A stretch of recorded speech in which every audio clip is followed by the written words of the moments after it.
Ri-Bhoi police recently dismantled a sleeper cell of the proscribed Hnlc National Liberation Council operating in the Mauhati Umroi area of Ri-Bhoi and the state capital.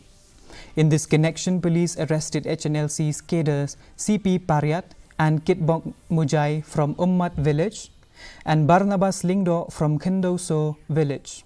The arrested individual had issued multiple demand notes on behalf of the Hnlc, coercing individual to pay extortion money under the threat of severe consequences.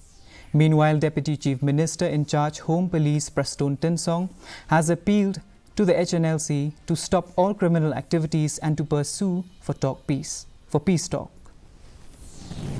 Happened, be it anybody. Let me tell you one thing, the law will take its own course. I will not say anything on this. Let the law takes its own course, but my only appeal to any concern, let us not continue committing any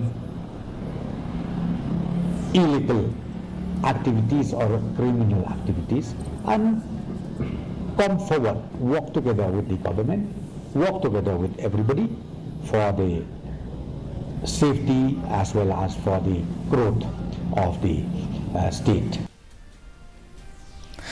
Deputy Chief Minister and senior NPP leader